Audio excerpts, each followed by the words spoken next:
Hello my dear friends, good morning. ఈరోజు 6th చాప్టర్లో 9th class mathematics అండి. 6th chapter నేర్చుకుందామండి. That is lines and angles. మనకు lines కి 2 బుక్స్ ఉన్నాయి కదండి. ఏపీలో 2 బుక్స్ ఉన్నాయి కదా, 2 వాల్యూమ్స్ ఉన్నాయి. ఫస్ట్ వాల్యూమ్ లో last chapter that is lines and angles. ఈ లైన్స్ అండ్ యాంగిల్స్ నేర్చుకునేవి వెరీ వెరీ ఇంపార్టెంట్ అండి. ఎందుకంటే ఇవి నేర్చుకునే ముందు కొన్ని టెక్నికల్ టర్మ్స్, అంటే వాళ్ళు ఆ బుక్ లో వాడే టర్మ్స్ మనం ఉపయోగించాలి. ఎందుకంటే ఇవి యాంగిల్స్, ఇవి లైన్స్, ఇవి సప్లిమెంటరీ, ఇవి కాంప్లిమెంటరీ అని వివరంగా మనం రాయవలసి ఉంటుంది. అందుకనే ఇవి ఈక్వల్ కనుక ముందు వాటి గురించి నేర్చుకుందాం. ఎస్, ఇది 9th క్లాస్ ఒక్కడికే కదండి, ఏ క్లాస్ కైనా, ఏ ఎగ్జామినేషన్స్, ఈ కాంపిటేటివ్ ఎగ్జామినేషన్ రాసేవాళ్ళు ప్రతి వాళ్ళకు కూడా వెరీ వెరీ యూస్ఫుల్ అండి. ఈ లైన్స్ అంటే మీరు ఏమైనా 8th class 6th class 7th class లో నేర్చుకున్నారేమో, కానీ ఇంకా వివరంగా నేను చెప్తాను. మీరు కాన్సన్ట్రేషన్ గా చాలా కాన్సన్ట్రేట్ చేయండి. ఎస్, లైన్ అండి. Line, what is a line? Line అంటే ఇదండి, ఇట్ ఈస్ ఎ లైన్. ఇది ముందుకి పోతుంది, వెనక్కి పోతుంది, ఎంత దూరమైనా ఎక్స్టెండ్ అవుతుందండి. ఏ లైన్ మనం నేర్చుకున్నాం కదా యూక్లిడ్ యాక్సిమ్స్ లో. లైన్ అంటే బ్రెత్ లెస్ ఓన్లీ లెంగ్త్ అని. దీనికి బ్రెత్ ఉండదు, లెంగ్త్ మాత్రమే ఉంటుంది. అంటే మీకు వెడల్పు కనపడుతుందేమో, కానీ సరగా రాస్తే ఈ విధంగా ఉంటుంది. ఎస్, ఒక బ్రెత్ లెస్ లెంగ్త్ లైన్ అనుకున్నాం. అది ఎక్కడ దాకా ఉంటుందంటే ఎక్కడ దాకా అయినా ఉంటుంది. ఇటు కూడా నో ఎండ్, ఇటు no end. That is a line అండి. It is a line. It అంటే no beginning and no ending. Line అంటే మనకు తెలుసు కదా, line is a breadthless, వెడల్పు ఉండదు, ఓన్లీ లెంగ్త్ ఉంటుంది. That is a line. Next ఇంకోటి ఏంటంటే దీనికి బిగినింగ్ పాయింట్ ఉండదు, అదే విధంగా ఎండింగ్ పాయింట్ ఉండదు. అందుకని మనకు యారో మార్క్స్ తో మనం చూపెడతామండి. That is a line. Next ray అండి. రే అంటే ఏమిటి?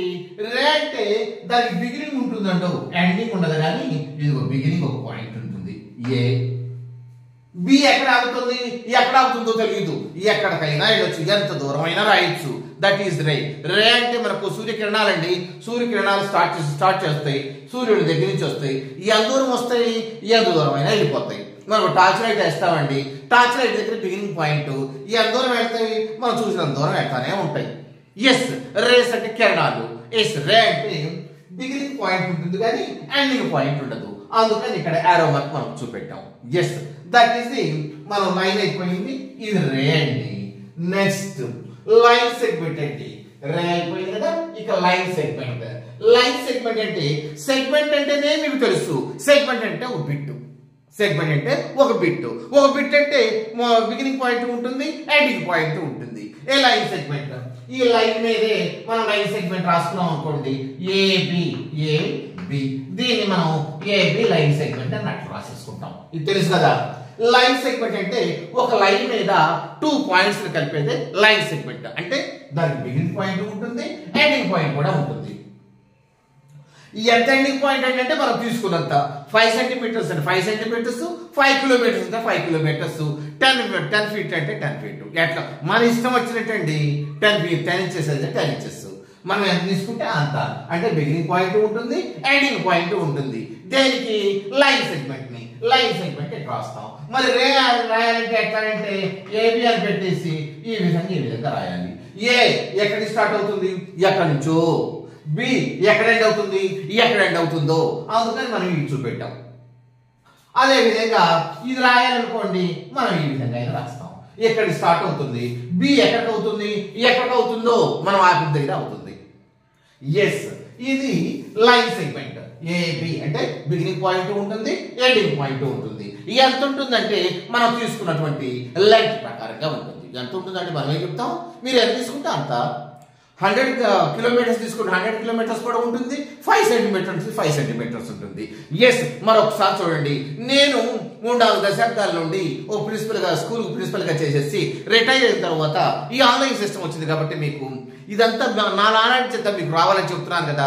మరి నాకు ఎంకరేజ్మెంట్ చేయాలంటే మీరే చేయాలి. లైక్ చేయాలి కదా, షేర్ చేయాలి కదా, సబ్స్క్రైబ్ కూడా చేయకపోతే చేసుకోవాలి కదా. తప్పకుండా లైక్ చేయండి. Let us go to the point. Yes collinear points అండి. Yes collinear points. Collinear points అంటే ఏమిటి? ఏం లేదండి, ఒక లైన్ లో ఉన్నాయన్నీ కూడా కొలీనియర్ పాయింట్స్, తిన్నగా ఉన్నాయన్నీ కూడా కొలీనియర్ పాయింట్స్. ఒక లైన్ మీద చూద్దామండి, ఇది లైన్. కొలీనియర్ పాయింట్స్ అంటే ఒక లైన్ మీదే ఉండాలి, ఇవన్నీ కూడా ఒక లైన్ మీదే ఉండాలి, లైన్ తప్పే ఉండకూడదు. అటు పక్క ఇక్కడ ఒకటి ఇక్కడ ఒకటి ఇక్కడ ఒకటి అట్లా ఉండకూడదండి. ఒక లైన్ మీద ఉన్న పాయింట్స్ అన్నిటినీ కూడా కొలీనియర్ పాయింట్స్ ఉండాలి. All collinear points are straightly plotted or dotted. Dot చేస్తాము, అంతేగాని ఒకటి ఇంకరగా ఉండకూడదు. కొలీనియర్ పాయింట్స్ అంటే a points which are on the line are called a point రాసుకుంటాం. A points which are on a line, line మీద ఉన్నాయన్నీ కూడా కొలీనియర్ పాయింట్స్. ఆల్రైట్. మరి నాన్ కొలీనియర్ పాయింట్స్ అని కూడా ఉన్నాయండి. నాన్ కొలీనియర్ పాయింట్స్ ఏంటంటే, కొలీనియర్ పాయింట్స్ అంటే ఒక లైన్ మీద తిన్నగా స్ట్రైట్ గా ఉన్నాయని మనం నేర్చుకుందాం. A points which are on the straight line అని రాసేసుకుందాం. మరి నాన్ కొలీనియర్ పాయింట్స్ అంటే a points which are not on line. ఈ లైన్ ఉందనుకో, ఈ లైన్ మీద కాకుండా ఇక్కడ ఒకటి ఉండొచ్చు, ఇక్కడ ఒకటి ఉండొచ్చు, ఇక్కడ ఒకటి ఉండొచ్చు, దాని ఇష్టం. ఇది ఏ అనుకుంటే, ఇది బి అనుకుంటే, ఇది సి, ఎట్లయినా ఉండొచ్చు అండి. ఇది సి అనుకుంటాం. కొలీనియర్ పాయింట్స్ అంటే తిన్నగా ఉండాలి ఒక లైన్ మీద. నాన్ కొలీనియర్ పాయింట్స్ అంటే తిన్నగా ఉండని ఏ నాన్ కొలీనియర్ పాయింట్స్. ఆ స్ట్రైట్ లైన్ మీద ఉండకుండా పైన కిందో అట్లా ఉన్నాయి అనుకోండి, వాటిని నాన్ కొలీనియర్ పాయింట్స్ అంటాం. Are you able to understand? Thank you. ఇవన్నీ అర్థం చేసుకుంటే చాలా చాలా ఈజీ అండి. ఎంత ఈజీనో అంత ఇంపార్టెంట్ కూడా. ఇవి మనం ఎంత బాగా అర్థం చేసుకుని గుర్తుపెట్టుకుంటామో అంత ఇంపార్టెంట్ కదా. ఈ 9th క్లాస్ కైనా కాదు, 10th క్లాస్ కూడా. 10th క్లాస్ కైనా ఇంటర్మీడియట్ వరకైనా కాదు. మీరు కాంపిటేటివ్ ఎగ్జామినేషన్స్ కూడా మరి మనం చదువుకునేది జాబ్ తెచ్చుకుందామని కదా. మరి కాంపిటేటివ్ ఎగ్జామినేషన్ రాసేటప్పుడల్లా ఇవన్నీ వస్తాయి కనుక ఓ సెల్ ఓపెన్ చేయండి, ఆ సెల్లో పడేసేది ఇవన్నీ మనకు అవసరం వచ్చినప్పుడు ఓపెన్ చేసేసుకుందాం. Thank you. Yes non collinear points. ఇక యాంగిల్ అండి. యాంగిల్ అంటే ఏంటి? ఎప్పుడు నేర్చుకున్నాం అంటారా? నేర్చుకోండి. యాంగిల్ అంటే ఒక స్టార్టింగ్ పాయింట్ ఉంటుంది, స్టార్టింగ్ పాయింట్ నుండి 2 ఆర్మ్స్ ఉంటాయండి. అంటే 2 lines meet at a point. Meet at a point, 2 lines meet at a point. ఇట్లా ఉందనుకోండి, ఇదిగో 2 లైన్స్, ఈ 2 లైన్లు meet at a point. There will be angle. It is called vertex. Vertex అంటే corner అండి. ఇది దీన్ని vertex అంటాం. vertex అంటే 2 arms లేదా 2 sides taken 2 lines meet at one point at one vertex. Their angle will be formed. 2 lines meet at a point. ఒక point దగ్గర ఉంటాయి. ఎట్లయినా సరే పాయింట్, ఒక పాయింట్ వద్ద ఏర్పడతాయి. That point is called vertex. There angle will be formed. ఈ రెండు యాంగిల్. అండర్స్టాండ్? ఎస్. మనం ఏం రాస్తాం మరి? యాంగిల్ అంటే ఎట్లానే డిఫైన్ చేయండి అంటే 2 lines intersect at a point. That point is called vertex. Their angle will be formed. ఈ 2 లైన్లు ఉన్నాయి అనుకోండి, ఇవి ఇట్లా రాసేసాం అనుకోండి, మీట్ ఎట్ పాయింట్. ఇది వర్టెక్స్ అంటాం. ఇక్కడ యాంగిల్ ఫామ్ అవుతుంది. ఇదైనా వర్టెక్స్, ఇటైనా యాంగిల్ ఫామ్ అవుతుంది. ఎస్.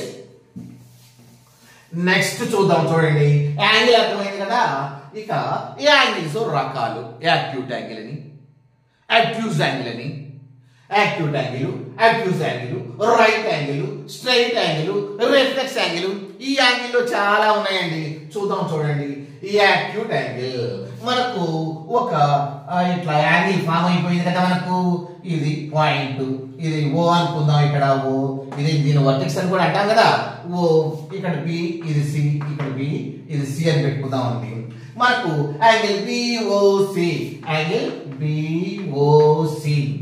లేకపోతే మనం ఎట్లా రాసుకోవచ్చు? యాంగిల్ సిఓబి అట్లా రాసుకోవచ్చు. ఇటు నుంచి ఇటు చూసినా కూడా ఈ యాంగిలే, ఇటు నుంచి ఇటు చూసినా కూడా ఈ యాంగిలే. మరి acute angle, acute angle first. Acute angle. ఈ అక్యూట్ యాంగిల్ అంటే ఏంటండి? ఏం లేదండి, ఇది లెస్ దాన్ 90 degrees ఉంటే acute angle. An angle which is called acute angle if it is less than 90 degrees. లేకపోతే less than 90 degrees angles are called acute angle. Less than, చూడండి, less than 90 degrees angles are called acute angle రాసేసుకోండి. 90 degrees కంటే తక్కువ ఉన్నాయంటే అవి acute angle. అది 1 degree అవ్వచ్చు, 5 degrees అవ్వచ్చు, 80 degrees అవ్వచ్చు, 89 degrees అవ్వచ్చు, 60 degrees అవ్వచ్చు. అన్ని కూడా 90 degrees తక్కువగానే ఉన్నాయి కదా, వాటిని మనం acute angle అంటాం. ఈ యాంగిల్ ఏమిటండి, థీటా అనుకుంటే theta is a acute angle అని రాస్తాం. ఎస్. నెక్స్ట్ ఇంకోటండి, acute angle అయిపోయిందండి. ఇక అక్యూజ్ యాంగిల్ అంటే ఏమిటండి, ఇది చూద్దాం. ఒక యాంగిల్ చూసుకుందాం. ఓ సరళ రేఖ మీద ఒక యాంగిల్ ఇదండి, ఇది ABC అనుకుంటే ఇదేదో 30 degrees ఎంతో డిగ్రీస్ అనుకుందామండి. Yes, an angle more than 90 degrees. 90 degrees అంటే తెలుసు కదా, ఇక్కడ రైట్ యాంగిల్ ఏర్పడుతుంది. ఇది 90 degrees అండి, అంటే తిన్నగా ఉంటుంది, పర్పెండిక్యులర్ గా ఉంటుంది. ఎస్, ఇది 90 degrees. 90 degrees కంటే ఎక్కువగా ఉంటే అది అక్యూజ్ యాంగిల్ అంటామండి. An angle more than 90 degrees is called acute angle. An angle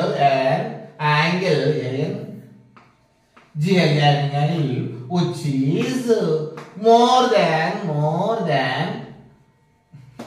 90 degrees is called acute angle. And that's it for me. More than 90 degrees అయితే acute angle ను. బాగా 90 degrees అంటే 91 ఉండొచ్చు, 92 ఉండొచ్చు, 93 ఉండొచ్చు, 94 ఉండొచ్చు. And more than 90 degrees and ఇంకోటి కూడా ఉండవు. And less than 180 degrees. 180 degrees ఉండకూడదు, 90 degrees ఉండకూడదు. అంటే 91 అవ్వచ్చు, లేదా 140 అవ్వచ్చు, 150 అవ్వచ్చు, 179 కూడా అవ్వచ్చు. 180 అవ్వకూడదు. అంటే ఎట్లా ఉండాలి, ఇది 90 degrees కంటే ఎక్కువ ఉండాలి ఈ యాంగిల్. దేనికంటే తక్కువగా ఉండాలి, 180 degrees కంటే తక్కువగా ఉండాలి. 90 degrees కంటే ఎక్కువ ఉండాలి, 180 degrees కంటే తక్కువ ఉండాలి. ఈ యాంగిల్ మనం అక్యూజ్ యాంగిల్ అని అంటామండి. అంటే మీకు తెలిసింది కదా, 90 degree కంటే ఎక్కువ ఉండాలి, 180 degrees కంటే తక్కువ ఉండాలి. ఈ మధ్యలో ఉంది.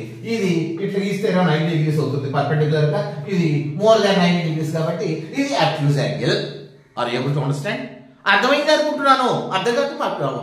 పాస్ చేసి మళ్ళీ ఒకసారి చూడండి. Yes, thank you. Acute angle కూడా మనం చూసుకున్నామండి. ఓకే, ఇప్పుడు మనం ఏం చూద్దాం. ఇక రైట్ యాంగిల్ అండి. రైట్ యాంగిల్ అనగానే మనకు తెలుసు, పైథాగరస్ గుర్తొస్తాడు, అందరూ గుర్తొస్తారు మనకు కదా. రైట్ యాంగిల్ అంటే an angle which is written perpendicularly. Suppose చూద్దాం, చూడండి, ఇది ABOC అనుకుందామండి. ఇప్పుడు యాంగిల్ COB, ఈ యాంగిల్ COA is equal to angle COA is equal to 90 degrees. An angle which is drawn perpendicularly in between the two arms, an angle is formed, that is right angle. It రాస్తాం. If we draw a line perpendicularly రాసేస్తే the angle formed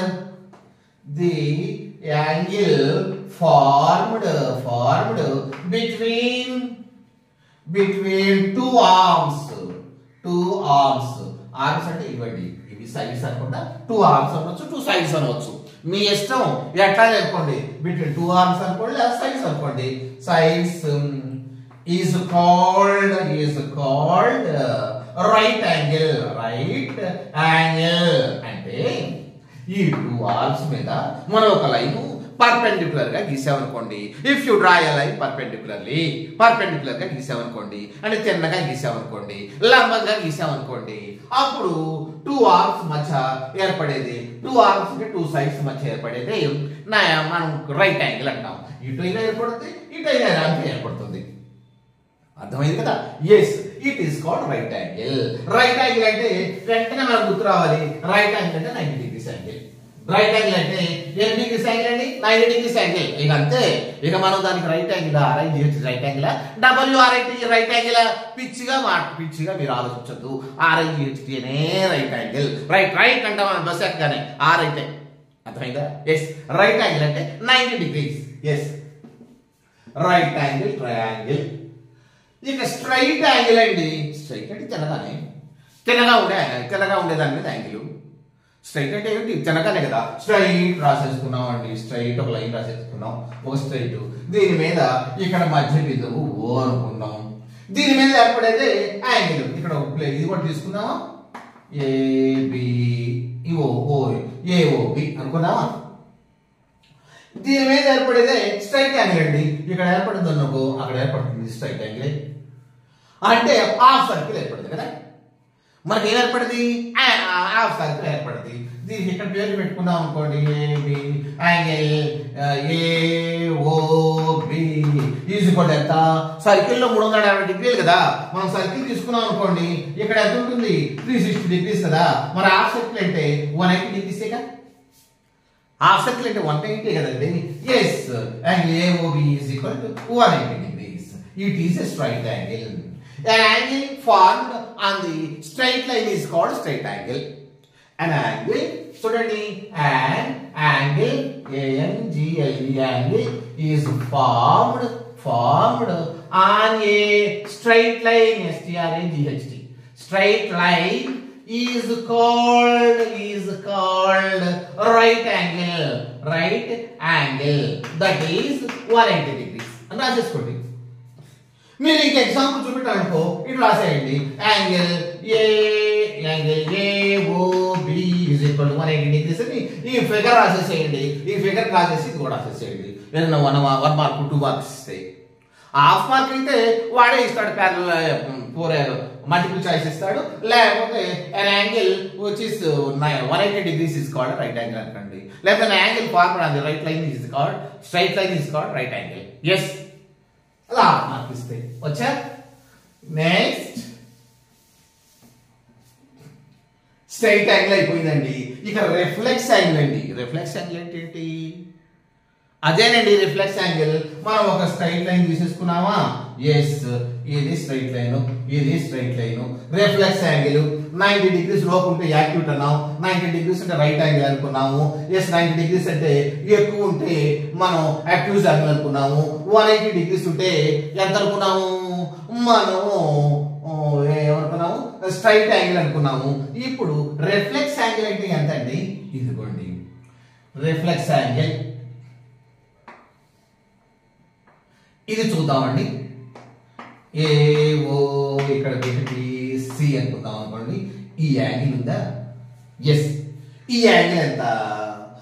less than 90 degrees. ఇక ఈ angle చూడండి, ఇది reflex angle అండి. Less than 90 అంటే ఎంత ఉంటుందండి? 40 50 60 ఎంత ఉంటుంది? మొత్తం ఒక దీంట్లో ఎంత ఉంటుందంటే, ఒక సర్కిల్లో 360 కదా. ఈ 360లో ఇక్కడ దాకా ఉంది కదా, ఇది ఒక 90 అనుకుంటున్నాను. 90 ఉండదు కదా. 60 అనుకుంటే 360లో 60 పోతే ఎంత అంటే 300 degrees. ఇది 300 degrees. Understand? That is reflex angle. ఇది ఒకవేళ 50 కాదు 70 ఉంది అనుకోండి, 70 కాదు 80 ఉంది అనుకోండి, 80 కాదు 90 ఉంది అనుకుందాం అండి, 90 ఉంది అనుకుందాం. ఇది 90. ఇక్కడ నుంచి ఇదంతా కూడా రిఫ్లెక్స్ యాంగిల్ అవుతుంది. Understand? an angle in between దేని మధ్య ఉండాలండి? 180 and 300. ఇప్పుడు ఇది ఉంది కదా, an angle between less than 90 360 degrees, less than 300 degrees, more than 180 degrees కంటే ఎక్కువ ఉండాలి. ఏంటి యాంగిల్? దేనికంటే తక్కువ ఉండాలి? 360 డిగ్రీస్ కంటే తక్కువ ఉండాలండి. అంటే 180 కంటే ఎక్కువ ఉండాలి, 360 కంటే తక్కువ ఉండాలి. అంటే 180 ఎంతకంటే ఇది ఇక్కడ ఎంతో ఎంతో ఇంత ఉండొచ్చు, ఇంత ఉండొచ్చు, ఇంత ఉండొచ్చు, ఈ మొత్తం మాత్రం అవ్వకూడదు. అర్థమైందా? ఎట్లానే ఉండాలి. ఇందాక చూసారు, ఇందాక గీసాను కదండి, ఇట్లా గీసేసాం. మనం ఒక యాక్యూట్ యాంగిల్ ఏదో ఒకటి రాసేసుకున్నాం. ఇది మిగతాదంతా కూడా మనకు ఏ యాంగిల్? రిఫ్లెక్స్ యాంగిల్ అండి. అర్థమైందా? Yes, an angle which is more than 180 degrees and less than 360 degrees is called reflex angle. And రాసేసుకోండి, an angle which is more than 180 degrees and less than 360 degrees is called reflex angle. మీరు చూడాలనుకుంటారు, ఇటు చూడండి. more than 3 degrees, less than 360 degrees. yes, అర్థమైందా? Yes, అర్థమైంది అనుకుంటున్నాను. అర్థమైంది మళ్ళీ చూడమన్నాను కదా, ఎందుకు అక్కడ మనకు ఈ ప్రాబ్లం ఏముంది? ఇది మాస్టర్ చెప్పడం అనుకున్నాం. మాస్టర్ గారు అడిగితే ఏమనుకుంటారో, మళ్ళీ మళ్ళీ మళ్ళీ చెప్తారో, ఎన్నిసార్లు చెప్పాలా అని అంటాడేమో అనుకుంటాను. కాదు కదా, ఇది ఫోన్లోనే కదా ఉండేది. ఫోన్లోనే మాస్టర్ ఉంటాడు, ఎప్పుడు కావాలంటే అప్పుడు వస్తాడు బయటికి. Is it? Thank you. Next complementary అండి. కాంప్లిమెంటరీ అంటే రెండు యాంగిల్స్ కలిపి the sum of 2 angles is 90 degrees అండి. రెండు యాంగిల్స్ యొక్క మొత్తం 90 degrees అయిందంటే the sum of 2 angles is equal to 90 degrees. Those 2 are the complementary angles. Yes, చూద్దాం. చూడండి, ఇది 90 degrees అవునా కదా? 90 degrees. ఇక్కడ ఇప్పుడు పాయింట్ ఏ, ఓ, ఇక్కడ బి అని పెట్టుకుందాం. Angle AOB and AOB is equal to 90 degrees. ఇక్కడ మనం ఇంకొక యాంగిల్ రాసేసామండి. ఇదేమో 50 degrees, ఇదేమో 40 degrees అట్లా రాసేసాం అనుకుందాం. ఈ 2 యాంగిల్స్ సమ్మేతండి. యాంగిల్ ఏఓ ఇది సిబిడి అనుకుందామా? Angle AOD plus angle DOB is equal to రెండు యాంగిల్స్ యొక్క ఇదే 50 degrees plus 40 degrees is equal 90 degrees. రెండు యాంగిల్స్ యొక్క మొత్తం మనకి ఎంత అయింది? అంటే 90 degrees అయింది. మరి రెండు యాంగిల్స్ యొక్క మొత్తం 90 degrees అయితే మనం రెండు యాంగిల్స్ ఏమంటాం? ఇక్కడ రాశారు కదా కాంప్లిమెంటరీ యాంగిల్స్. వీటిని మనం ఏమంటాం? Complementary angles. రెండు యాంగిల్స్ కలిపి 90 degrees అయితే కాంప్లిమెంటరీ యాంగిల్స్. కావాలంటే మీకు 1 మార్క్ ఇచ్చినా 2 మార్క్స్ ఇచ్చినా అక్కడ చాలా చూపెట్టమే. ఎస్, నెక్స్ట్ ఇంకోటి ఏంటండి? ఎస్, ఇదంతా నాకు తెలుస్తుంది అనుకుంటారా? తెలిసింది అనమాట. ఒకసారి ఏంటండి, ఎందుకంటే ఇవి మీరు ఎప్పుడు ఈ ఇక్కడ సెల్లో ఎప్పుడు దాకా ఉండాలి? మీరు కాంపిటేటివ్ ఎగ్జామినేషన్ రాసేటప్పుడు ఇవన్నీ గుర్తు రావాలి, అప్పుడు దాకా ఉండాలి. కనుక ఇక్కడ వేసేసుకుంటే మనం తాళం వేసేసుకుంటే పోదు, ఎక్కడికి పోవు. ఎస్, నెక్స్ట్ సప్లిమెంటరీ యాంగిల్స్ అండి. ఇక సప్లిమెంటరీ యాంగిల్స్ అంటే కాంప్లిమెంటరీ అని అనుకున్నాం. సప్లిమెంటరీ అంటే సప్లిమెంటరీ కూడా అదే 90 degrees ఉండాలి. ఇది ఒక యాంగిల్ అండి. ఇది మొత్తం ఎంత? 180 degrees అని మనం అనుకున్నాం కదా. ఇక్కడికి ఎంత ఉంది? ఇక్కడికి ఇది ఒక 70 ఉంది అనుకుందాం. 180 చదవకపోతే ఇదేమో 110 ఉంది అనుకుందాం. ఈ 110 degrees 70 degrees ఇంతే ఉండాలా? సప్లిమెంట్ అంటే కాదు. ఇది 30 degrees, ఇది మీరు 150 అనుకోవచ్చు. ఇది 1 degree, ఇది 179 degrees అని అనొచ్చు. మీ ఇష్టం, మీరు ఎట్లా అనుకుంటే అట్లా. కానీ 2 యాంగిల్స్ టోటల్ ఎంత అవ్వాలంటే 180 degrees అవ్వాలండి. Understand? 2 angles, the sum of 2 angles is equal to 180 degrees. Then those 2 angles are called supplementary angles. రాస్తున్నాం చూడండి. If 2 angles sum is 180 degrees, then those 2 angles are called supplementary angles. Supplementary angles రెండు కూడా మనం ఏమంటామండి? Supplementary angles అంటామండి. ఇప్పుడు example కూడా రాసుకోండి. Angle మనం పేరు పెట్టుకుందాం. ఇక్కడ ఇది ఏ బి సి అనుకుందాం. ఇది ఓ అనుకుందాం. ఇప్పుడు చూద్దాం angle AOC plus angle COD angle COB కదా ఏబి కదా ఇది angle COB is equal 180 degrees అంటే యాంగిల్ ఏఓసి 110 డిగ్రీలు plus angle COB 70 degrees is equal 180 degrees కనుక ఈ రెండు యాంగిల్స్ మనం ఏమనుకున్నాం అంటే సప్లిమెంటరీ యాంగిల్స్ అని అనుకున్నాం అనుకోలేదా అనుకున్నాం మీరు అనుకోకపోయినా అనుకోవాల్సిందే ఎందుకంటే ఆ రెండు యాంగిల్స్ అట్లానే పిలుస్తాం కాబట్టి మీరు తప్పకుండా అనుకోవాల్సిందండి అనుకోకపోతే ఎట్లా ఎస్ రాముడు ఇది రాముడి విగ్రహం చూస్తాం ఇది రాముడు కృష్ణుడు అంటే కృష్ణుడు కాదండి రాముడు కృష్ణుడు అనుకుంటే కొంచెం కాస్త ఆలోచించుకోవాలి తేడా ఉందా ఏంటి అని కనుక ఇది supplementary angles next adjacent angles అండి అవి చూద్దాం ఇవన్నీ తేలికే కానీ అప్పుడప్పుడు మీకు కన్ఫ్యూజ్ వస్తుంటుంది ఒక లైన్ తీసుకుందాం అండి లైన్ తీసుకుందాం ఇది ఏ ఇది బి ఇది ఏ ఇది బి అనేది ఎడ్జసెంట్ యాంగిల్స్ అన్నారనుకోండి మనకు ఎట్లా గీద్దామండి ఓ సి డి ఈ రెండండి ఎడ్జసెంట్ యాంగిల్స్ ఎడ్జసెంట్ అనే మనకు తెలుసు కదా మాకు ఎక్కడంటే మీ ఇల్లు ఇదిగోండి రాముడు వాళ్ళ ఇంటికి ఎడ్జసెంట్ అనండి అంటే పక్కన అంటే ఏంటి ఇక్కడ ఓ పాయింట్ ఉందండు ఎడ్జసెంట్ యాంగిల్స్ అంటే ఓ పాయింట్ ఉందండు ఏంటి ఒకటి కామన్ సైడ్ ఉండాలి ఉందా లేదా ఈ యాంగిల్ కి ఈ యాంగిల్ కి కామన్ సైడ్ ఉందా లేదా మనం చూసుకోవాలి ఎస్ నెక్స్ట్ ఈ టూ యాంగిల్స్ కి రెండు కామన్ సైడ్ తర్వాత టూ ఆర్మ్స్ ఉండాలి అంటే టూ యాంగిల్స్ కి ఈ మొత్తం 3 ఆర్మ్స్ ఉంటే అంటే 3 సైడ్స్ ఉంటే ఒకటి కామన్ గా ఉండాలి అదండి if two angles have one common arms అన్న ఆర్మ్ అన్నా లేకపోతే సైడ్ అన్నా ఏదో ఒకటి అనుకోండి మీరు ఇష్టం common side those two angles are called adjacent angles అని రాసేసుకోండి అంటే ఇప్పుడు రెండు యాంగిల్స్ ఒక కామన్ ఆర్మ్ ఉందనుకోండి those are two adjacent angles yes రాసేసుకున్నామా yes these two angles ఇంకా రాసేసుకోమంటే angle COD and angle DOB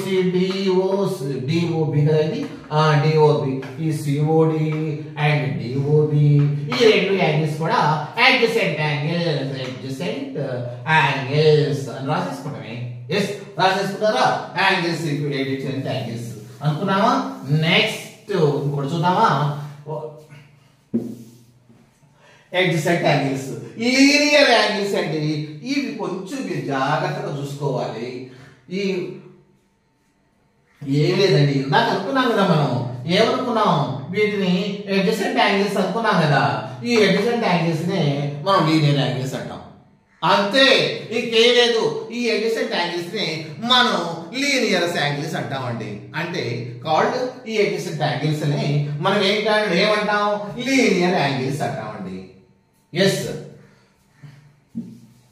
if ఈ adjacent angles ని మనం ఏమంటామండి లీనియర్ యాంగిల్స్ అంటాం ఎస్ ఎప్పుడు ఇట్లా ఉంటే కాదండి మనకు ఈ లైన్ ఇట్లా ఉందనుకోండి ఈ లైన్ ఇట్లా ఉందనుకోండి ఏబి ఉందనుకోండి ఇట్లా ఉందనుకోండి ఇది ఈ రెండు యాంగిల్స్ ఇవి adjacent angles ఎందుకంటే చూడండి ఈ విధంగా ఉంది యాంగిల్ AOD పెట్టుకుందామా డి అండ్ యాంగిల్ DOB ఈ రెండు యాంగిల్స్ ఉన్నాయి అనుకోండి దీనికి కామన్ యాంగిల్స్ ఉన్నాయి ఈ రెండు యాంగిల్స్ కూడా కామన్ సైడ్ ఉందా లేదా కామన్ సైడ్ ఉంది అంటే రెండు యాంగిల్స్ కూడా కామన్ సైడ్ ఉంటే adjacent యాంగిల్స్ కానీ ఇంకా ఎట్లా ఉండాలి ఈ adjacent యాంగిల్స్ కి మన లీనియర్ యాంగిల్స్ కి మన తేడా లేదా అంటే ఉందండి ఎందుకంటే ఏ తేడా అంటే రెండు కూడా కాంప్లిమెంటరీ అయి ఉండాలి ఈ రెండింటిని కూడితే కాంప్లిమెంటరీ అయి ఉండాలి సప్లిమెంటరీ అయి ఉండాలి కాంప్లిమెంటరీ అంటే 90 degrees ఉండాలి కదా, సప్లిమెంటరీ అంటే 180 degrees ఉండాలి. ఈ 180 degrees ఉందా లేదా అంటే ఇట్లా ఉంటేనేమో మనకి ఇట్లా ఉందనుకోండి, మనం ఈ రెండు యాంగిల్స్ మనం ఏమంటామంటే అడ్జసెంట్ యాంగిల్స్ అంటాం. మరి లీనియర్ యాంగిల్స్ అంటే ఈ రెండు యాంగిల్స్ కలిపి 180 degrees ఉండాలి. ఇట్లయితే ఇది యాక్యూట్ యాంగిల్ కదా, ఇది 40 ఉంటుంది, ఇదేమో 35 ఉంది అనుకోండి, 75 degrees. యాక్యూట్ యాంగిల్ అంటే లెస్ దాన్ 90 degrees కదా. అట్లా కాదు, ఈ రెండు యాంగిల్స్ మొత్తం ఎంత ఉండాలంటే 180 degree ఉండాలండి. 180 degrees అంటే సప్లిమెంటరీ అయి ఉండాలి. If two adjacent angles are supplementary, then రాసేసుకోండి. If two angles are supplementary and common side లేకపోతే R అని పెట్టుకోండి, common R, those two angles are called linear angles. Yes. అంటే టూ అడ్జసెంట్ యాంగిల్స్ యొక్క మొత్తం ఒక సప్లిమెంటరీ అయితే అంటే 180 degrees అయితే those two అంటామండి, మనం ఏమంటాం లీనియర్ యాంగిల్స్ అంటాం. అంతకంటే ఏమంటాం? ఎస్. ఏమన్నా కూడా కుదరదు కదా, ఎస్ అయిపోయిందా, లీనియర్ యాంగిల్స్ అన్నామండి. ఇక వర్టికల్ యాంగిల్స్ అండి, ఇది ఒకటి. ఇఫ్ టూ లైన్స్ ఇంటర్సెక్ట్స్, ఇది ఏ, ఇది బి, ఇది సి, ఇది డి అనుకుందాం అనుకోండి. ఆ సిడి అండ్ ఏడి ఇంటర్సెక్ట్ అయింది అనుకోండి. ఇంటర్సెక్ట్ అయితే మనకు ఇక్కడ ఓ పాయింట్ దగ్గర మనకు ఇంటర్సెక్ట్ అవుతుంది. అప్పుడు ఈ రెండు వర్టికల్ యాంగిల్స్ అంటాం. ఈ రెండింటిని ఏమంటాం? వర్టికల్ యాంగిల్స్ అంటాం. మరి దీన్ని ఏమంటాం అంటే ఇవి కూడా వర్టికల్ యాంగిల్స్ అయ్యాయి. ఈ వర్టికల్ యాంగిల్స్ అండి ఈక్వల్. ఈ వర్టికల్ యాంగిల్స్ ఎప్పుడు ఈక్వల్ గా ఉంటాయండి. దీని ఓ పాయింట్ అనుకుంటే angle AOB is equal to angle COD. ఈ రెండు వర్టికల్ యాంగిల్స్. అదే విధంగా ఈ రెండు కూడా వర్టికల్ యాంగిల్స్ అండి. ఈ రెండు ఈక్వల్ ఉంటాయి. యాంగిల్ ఏఓసి అంటే ఇది ఈక్వల్ టు యాంగిల్ బిఓడి అంటే ఇది. వీటిని వర్టికల్ యాంగిల్స్ అంటాం. అదే విధంగా vertical angles of opposite sides are equal. ఇది ఈక్వల్, ఇది equal. Vertical angles are opposite sides are equal. అంటే equal. Yes. Next vertical angles అండి. ఇంటర్సెక్టింగ్ లైన్స్ అన్నా కూడా ఇదే. వీటిని ఇంటర్సెక్టింగ్ లైన్స్ అంటాం. Intersecting lines forms vertical angles. అంటే ఇంటర్సెక్టింగ్ లైన్స్ అంటే ఖండించుకుంటాయి, ఒకటి ఖండించుకుంటాయి అని. రెండు లైన్స్ ఒకటి ఖండించుకుంటాయి. ఇట్లానే కదండి, ఎట్లా ఖండించుకున్నా కూడా ఒకటే కదా. మనకు ఎప్పుడైతే లైన్స్ ఇంటర్సెక్ట్ అయ్యో అక్కడ మనకు వర్టికల్ యాంగిల్స్ ఏర్పడితే ఫామ్ అవుతాయి. when two lines are intersecting, their two vertical lines are formed, opposite vertical lines are equal. Antavariki up to that we are very clear, isn't it?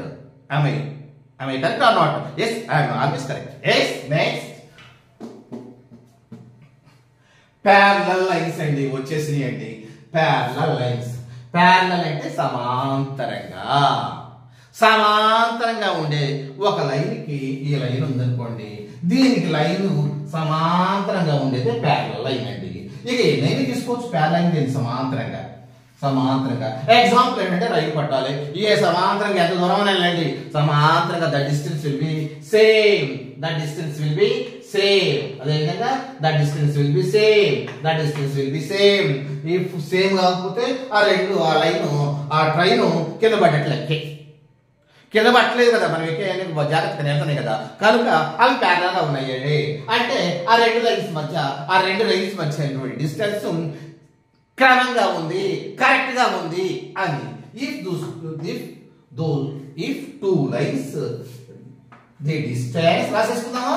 The distance ఇక్కడ డి calculate ఎందుకు, distance between two lines is same forever,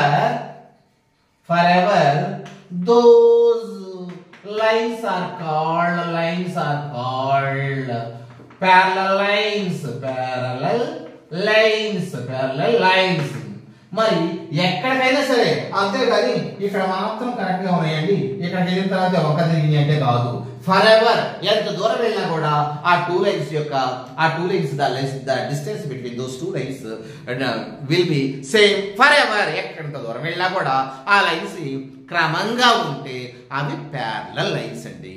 ఇదే రాసింది the distance between two lines is are same. Two lines the distance is is same forever. Those lines are called parallel lines. Those lines are called parallel lines. Are you able to understand? Yes, I think you might have already you might have understood well. Yes, లేకపోతే మీదే మీ చేతిలో ఉంది కదా phone, master మీ చేతిలో ఉన్నాడు. మళ్ళీ ఒకసారి ఎక్కడ రాకండి, ఎక్కడ కొంచండి వస్తాడు కదా. Yes, next intersecting parallel lines each ఎవరిది డిఫరెంట్ యాంగిల్స్ అండి. అసలు డిఫరెంట్ యాంగిల్స్ అంటే ఏమిటి? ఇదిగోండి ఈ ప్యారలల్ లైన్ ని ఈ రెండు లైన్స్ ఉన్నాయండి. ఈ రెండు లైన్స్ ప్యారలల్ అంటే ఇది ఎల్ లైన్, ఇది ఎమ్ అనుకుందామండి. ఈ రెండు లైన్స్ ఎల్ ప్యారలల్ టు ఎమ్ అది గుర్తండి. ఆ రాసేవాడి అర్థం ఏంటి? ఈ ఎల్ ఎమ్ ఈ రెండు కూడా సమాంతరంగా ఉన్నాయి. ఎంత దూరం నాకు ఏంటి? The distance will be the same. ఈ ప్యారలల్ లైన్స్ ఉన్నాయి. ఈ టూ లైన్స్ ని ప్యారలల్ లైన్స్ అంటే if another line intersect at two points. ఇంకొకటి వచ్చేసి ఎన్ పెట్టుకుందాం. ఇది ఇంటర్సెక్ట్ చేసింది అట్ టూ పాయింట్స్. ఇక్కడ ఒక పాయింట్, ఇక్కడ ఒక పాయింట్ వద్ద ఇంటర్సెక్ట్ చేసిందండి. దీన్ని ఏమంటామంటే మనం ఏమంటాం? ట్రాన్స్వర్సల్ అంటాం. ట్రాన్స్వర్సల్ అంటే ఈ ప్యారలల్ లైన్స్ ని వేరే లైన్ వచ్చి ఇంటర్సెక్ట్ చేసింది అట్ టూ పాయింట్స్. రెండు పాయింట్లు అంటే రెండింటిని కూడా ఇంటర్సెక్ట్ చేసింది. రెండింటిని ఇంటర్సెక్ట్ చేస్తే కదా టూ పాయింట్స్ అయ్యేది. 3 పాయింట్స్ అంటే ఇంటర్సెక్ట్ చేయడం కుదరదు కదా. Just 2 points. Those line is called transversal. ముందు ట్రాన్స్వర్సల్ డిఫైన్ చేయబడి define transversal half Marco 1 Marco ఇస్తారండి. If a line intersects at 2 points, if a line intersects the two parallel lines at 2 points is called transversal. If a line intersect the two parallel lines at two distinct point. Distinct అంటే ఏం లేదండి, పలానా point అంతే. Distinct point అంటే distinct అంటారు కదా, distinct కాదు పొడవు కాదు, పలానా పాయింట్ అని. Two lines at distinct points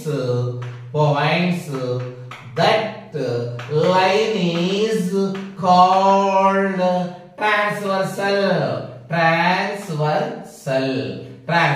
అని రాసేసుకోండి. ఇట్లా రెండు లైన్ రాసేసేయండి. ఎల్ ఎమ్ అని, ఎల్ ప్యారలల్ టు ఎమ్ అని ఇక్కడ చూపెట్టండి. ఎస్, ఇట్లా కూడా చూపెట్టుకోవచ్చు. ఇది ఇట్లా రాసేసినా కూడా ప్యారలల్ ఉంటుంది. అవి చూపెట్టినా కూడా ఇట్లా రాసేసుకోవాలండి. రాసేసాము. ఒక లైన్ 2 పాయింట్స్ కనెక్ట్ చేసేది, ఇది ట్రాన్స్వర్సల్ అని పెట్టుకోండి. ఎస్, ఇది ఇప్పుడు కొన్ని యాంగిల్స్ వస్తాయి. వాటిని మీరు ఇప్పుడు కాదు, రేపు కాదు, ఎల్లుండి కాదు, for ever as you are long as a student, you have to remember these very well. ఇప్పుడు స్టూడెంటే కదండి, ఫర్ ఎవర్ లైఫ్ లాంగ్ గుర్తుపెట్టుకోవాల్సిందండి. రేపు మీ అబ్బాయి రాడా, మీ మనవాడు రాడా, డాడీ ఇదేంటంటే, లేకపోతే తాతయ్య ఇదేంటంటే, ఇది రా నాకు ఎప్పుడో చెప్పారు రా, మర్చిపోయారు రా అనకూడదు మీరు. అదేంట్రా నేను చదువుకున్నాను కదా, ఇప్పుడు చదువుకుంటాను, నేను 8th క్లాస్ చదువుకున్నాను, డిగ్రీలు చదువుకుంటాము, అప్పుడు డిగ్రీలకు వస్తాయిలేండి ప్యారలల్ లైన్స్ అంటే. చదువుకుంటావా, ఇది రాదు, మనం చెప్పాలి, మనం చెప్పగలిగినప్పుడే మనం చదువుకున్నట్టు లెక్క. ఎస్, ట్రాన్స్వర్సల్ అండి. అయిపోయిందా? అయిపోయింది. ఎందుకంటే ఇప్పుడు డాడీలే ఇంజనీర్లు అవుతున్నారు, పెద్ద చదువుతున్నారు. డాడీ ఇది ఏంటంటే అరే అన్ని మోడల్ మారిపోయినారా, ఈ కాదు చూసుకెళ్ళు అంటాం మొదలెట్టారండి. ఎందుకంటే వాళ్ళ టైం లేక అనవచ్చు, లేకపోతే వీడు ఒకటి చెప్తే ఇంకోటి అడుగుతాడు అని విసిగిపోయారా అనొచ్చు వర్క్ మీద. ఎస్, ఇక్కడ మనకు యాంగిల్స్ ఏర్పడతాయండి. ఈ యాంగిల్స్ చూద్దాం. ఇక్కడ ఒక యాంగిల్, ఇక్కడ ఒక యాంగిల్, ఇక్కడ ఒక యాంగిల్, ఇక్కడ ఒక యాంగిల్, ఇక్కడ ఒక యాంగిల్, ఇక్కడ ఒక యాంగిల్, ఇక్కడ ఒక యాంగిల్, ఇక్కడ ఒక యాంగిల్. ఏంటండి చూద్దాం, చూడండి. 1 2 3 4 5 6 7 8 ఆర్ ఫార్మ్డ్. ఎస్, ఆ యాంగిల్స్ మనకి కొన్ని పేర్లు ఉన్నాయి, కొంత సమాచారం దాని గురించి కొంత విషయం ఉంది. ఆ విషయాన్ని మనం వివరంగా నేర్చుకుందామండి. ఎస్, నేర్చుకుందామా? ఎస్, ఇక్కడ నుంచి కనపడుతుంది కదా, నేర్చుకుందాం. చూడండి, ఇప్పుడు ఇది ఇది ఇది ఇది ఇది ఇది అసలు ఈ రెండు యాంగిల్స్ అంటే ఏమిటండి? యాంగిల్ 1, యాంగిల్ 2, ఇక్కడ యాంగిల్ 8, యాంగిల్ 8, యాంగిల్ 7. ఇవి ఏమిటండి? యాంగిల్ 1, యాంగిల్ 8 ఇది ఏమిటండి?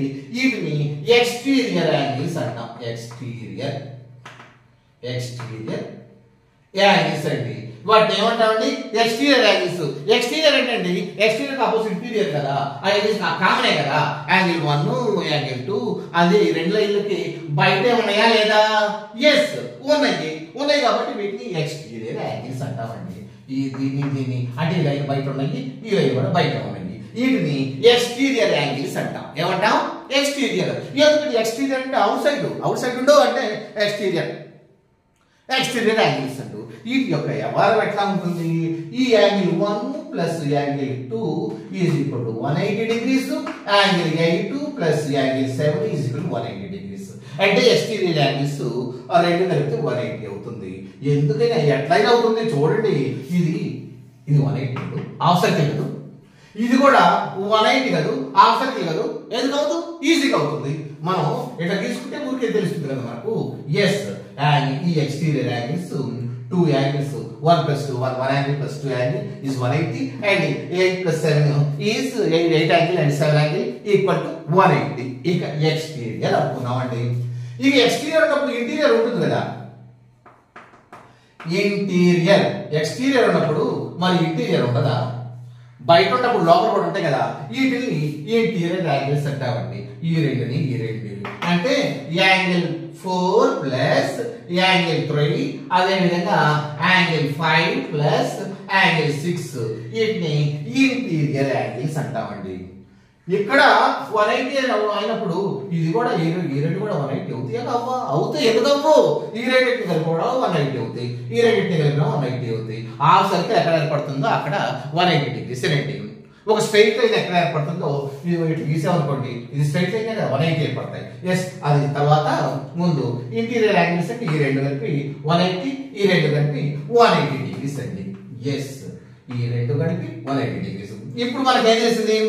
ఎక్స్టీరియర్ యాంగిల్స్ 180 అయింది. రెండు యాంగిల్స్ కలిపితే ఇంటీరియర్ యాంగిల్స్ కూడా 180 అయిపోయింది. ఇంతవరకు అనుకుందామా? ఇప్పుడు మనం ఏం నేర్చుకుందామంటే ఎక్స్టీరియర్ ఇంకోటి ఇంటీరియర్ యాంగిల్స్. ఇది చెప్పేద్దామండి. ఎక్స్టీరియర్ యాంగిల్స్ గురించి నేర్చుకుందాం. ఇప్పుడు ఇంటీరియర్ యాంగిల్స్ కూడా నేర్చుకుందాం.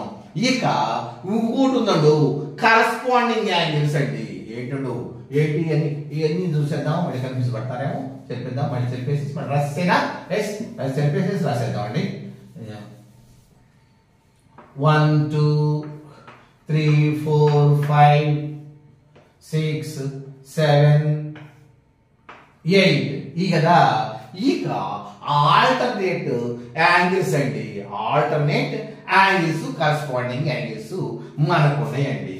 మరి ఆల్టర్నేట్ యాంగిల్స్ ఏంటి, కరస్పాండింగ్ యాంగిల్స్ ఏంటంటే చూడండి. ముందు కరస్పాండింగ్ యాంగిల్స్ గురించి నేర్చుకుందామా? కరస్పాండింగ్ యాంగిల్స్ అంటే ఒకటి బయట ఒకటి లోపల ఉంటుంది. ఒకటి బయట ఒకటి లోపల, ఒకటి లోపల ఒకటి బయట, ఒకటి బయట ఒకటి లోపల, ఒకటి లోపల ఒకటి బయట. వీటిని కరస్పాండింగ్ యాంగిల్స్ అంటామండి. అంటే కరస్పాండింగ్ యాంగిల్స్ అంటామండి. అంటే ఒకటి బయట ఎంత ఉంది, ఒకటి లోపల ఉంది. యాంగిల్ 1 యాంగిల్ 5 అండి. యాంగిల్ 1 యాంగిల్ 5 కరస్పాండింగ్ యాంగిల్స్ కదా. ఈ రెండు కూడా ఈక్వల్ అండి. అంటే కరస్పాండింగ్ యాంగిల్స్ ఆర్ ఈక్వల్. ఒక జత రాసాము. ఇంకోటి చూద్దాం చూడండి. యాంగిల్ 4 యాంగిల్ 8, యాంగిల్ 4 యాంగిల్ 8 ఇవి కరస్పాండింగ్ యాంగిల్స్ కాబట్టి ఇవి కూడా ఈక్వల్ అండి. ఎస్, ఇక్కడ కూడా అంతే కదా. 2 6 angle 2 is equal to angle 6 2 6 3 7 angle 3 is equal to angle 7. ఎందుకు ఈక్వల్ అంటే కరస్పాండింగ్ యాంగిల్స్ ఆర్ ఈక్వల్ అని ఒకసారి అనుకుంటారు, 2 సార్లు అనుకుంటారు, 3 సార్లు అనుకుంటారు, 10 సార్లు అనుకుంటారు. అనుకోవటం దాన్ని ఇక్కడ లిఖించండి, లోపల లిఖించండి. కరస్పాండింగ్ యాంగిల్స్ ఆర్ ఈక్వల్ అని ఒక చిన్న పెన్ను మీకు ఏదో తెలుసు కదా, మానసిక పెన్ను ఉంది కదా, ఆ మానసిక పెన్నుతో రాసేసుకున్న లోపల స్టాండ్ స్టిల్ గా ఉంటాయి. Yes, corresponding angles are equal. ఇక తరువాత ఏమి నేర్చుకుందామంటే, ఇప్పుడు ఎక్స్టీరియర్ నేర్చుకున్నాం, ఇప్పుడు కరస్పాండింగ్ యాంగిల్ నేర్చుకున్నామండి. ఇంకా ఆల్టర్నేట్ యాంగిల్స్ నేర్చుకుందామండి. ఆల్టర్నేట్ అంటే ఒకటి తర్వాత ఒకటి, అదే కదా, అదే కదండి. ఇది కూడా ఎక్స్టీరియర్ ఇంటీరియర్ ఉంటుంది. ఎక్స్టీరియర్ చూద్దామండి. ఏ ఆల్టర్నేట్ యాంగిల్, ఆల్టర్నేట్ ఇక్కడ కదా, alternate exterior angles, exterior angles. ఇది కూడా రండి, ఆల్టర్నేట్ ఎక్స్టీరియర్ యాంగిల్స్ కూడా ఇంత ఈక్వల్ గా ఉంటాయండి. ఎట్లా? ఆల్టర్నేట్ ఎక్స్టీరియర్ యాంగిల్స్ కానివ్వండి, ఆల్టర్నేట్ ఇంటీరియర్ యాంగిల్స్ కానివ్వండి, ఈక్వల్ గానే ఉంటాయి. చూద్దాం ముందు ఆల్టర్నేట్ యాంగిల్స్ అంటే ఏంటి. ఆల్టర్నేట్ అంటే తెలుసు కదా, ఒకటి వదిలిపెట్టి ఒకటి, ఇది చూద్దామండి. ఇది వదిలిపెట్టి ఇది అంటే ఎక్స్టీరియర్ చూసుకుందాం కదా, ఇది వదిలిపెడదాం, ఇది అంటే angle 1 is equal to angle 7. ఏంటంటున్నారా? ఏం లేదు, ఎక్స్టీరియర్ యాంగిల్స్ అంటే 1, 2, 7, 8 ఈ 4 కదా బయట ఉంది. ఈ బయట ఉన్న వాటిల్లో ఆల్టర్నేట్ చూసుకోవాలి అంటే ఒకటి వదిలిపెట్టి ఒకటి రాసేయటమే. ఒకటి అనుకున్నాము, దీన్ని వదిలిపెట్టి దీన్ని రాసేయటమే కదా. 1 ఈజ్ ఈక్వల్ టు 7. దీన్ని రాసుకున్నా కూడా ఇది అనుకున్నాం కదా, దీన్ని వదిలిపెట్టి ఇదే అట్లానే ఉంటుంది. ఇది అంటే angle 1 is equal to angle 7. కాదండి, యాంగిల్ 2 అనుకున్నాను, యాంగిల్ 2 అనుకుంటే ఇది వదిలిపెట్టి ఇది యాంగిల్ 8. కాదండి, యాంగిల్ 7 అనుకున్నాను, యాంగిల్ 7 అనుకున్నానండి, యాంగిల్ 7 అనుకుంటే ఇది వదిలిపెట్టి ఇది యాంగిల్ 1. కాదండి, 8 అనుకున్నానండి, యాంగిల్ 8 అనుకున్నానండి, ఇది వదిలిపెట్టి ఇది యాంగిల్ 2. అవి అండి ఆల్టర్నేట్ ఎక్స్టీరియర్ యాంగిల్స్. ఇక ఆల్టర్నేట్ ఇంటీరియర్ యాంగిల్స్ అంటే ఇవి నాలుగే కదా. ఇంటీరియర్ అంటే లోపల ఇదే కదా. అంటే ఇది అనుకున్నాం అనుకోండి, యాంగిల్ 4 ఈజ్ ఈక్వల్ టు ఇది వదిలిపెట్టి ఇది యాంగిల్ 6.